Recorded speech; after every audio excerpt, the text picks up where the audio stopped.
हमारे जो ये अस्सलाम वालेकुम, मैं हूँ सलीम। हमारे जो ये भाई हैं सिंध में, या जो ये बीर बेताल और भेरों को क्या कहते हैं, इनको हमारी ज़बान में जो है चुड़ैल कहा जाता है। इनको जो है हम आदमखोर कहते हैं, और इनको हम जो है सिंधी में डायन बोलते हैं, उर्दू में भी डायन बोलते हैं, डाकनी बोलते हैं। इस तरह के ये इनके नाम हैं।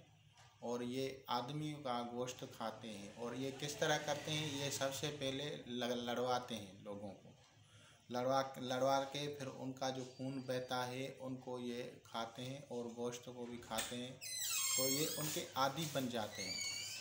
उस आदी के बाद ये इनको दूसरी चीज़ मज़ा ही नहीं देती। और अक्सर औकात जो ये झगड़े होते हैं, कबायली झगड़े हों या घरेलू झगड़े हों या फसादात, देखो हर इंसान होता है। इंसान अगर मोहब्बत नहीं कर सकता तो वो इंसान कहाँ है? तो वो इंसान नहीं है। उनके अंदर शयातीन दाखिल होते हैं, वो उनसे झगड़े करवाते हैं। ये पहले आप कंफर्म कर लें। आपका बेटा, भाई, वो जब आपसे मोहब्बत करता है ना, तो वो अगर आपसे लड़ रहा है तो उसमें कोई और चीज़ है। आप उसको हिट ना करें, उसका इलाज करवाएं, और उसके आप इखलाक से पेश आएँ, और उसकी हर बात को पहले बर्दाश्त करें। उसका जब तक आप रूहानी इलाज नहीं कराएंगे, रूहानी इलाज के बाद उसका जिस्मानी इलाज होता है, वो दोनों नहीं कराएंगे तभी तक वो ठीक नहीं होगा। बहुत सारे लोगों को कहते हैं भाई ये पागल है, ये इस तरह है। वो पागल भी नहीं होता बेचारा, उनको बहुत बड़ी मुसीबतें होती हैं, उनको पता ही नहीं होता, और बहुत सारी गलत बातें कर बैठते हैं, फिर वो बाद में पछताते हैं।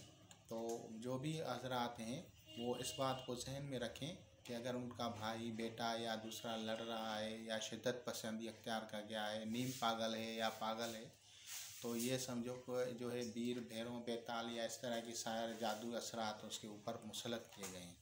अब उसको हटाने के लिए उसकी जो है शायर जादू की परहेज़ें करानी पड़ती हैं। उसको जो इलाज किया जाता है 40-41 दिन कम अज़ कम, और उसके परहेज़ों के बाद जो है उसको जो है उसकी जो तकलीफ़ हटती है, और फिर उसको जिस्मानी इलाज देके, उसको तक़वियत की दवाएं देके उसको पावरफुल करके सेट किया जाता है। और आइंदा के लिए उसको कहा जाता है कि इस चीज़ों को आप इस्तेमाल या मामूलात में रखें, ताकि आपके ऊपर दोबारा वो जादू जिनात असरअंदाज ना हो। इंशाल्लाह आपको ये वीडियो मेरी पसंद आएगी। लाइक करें, सब्सक्राइब करें। खुदा हाफ़िज़।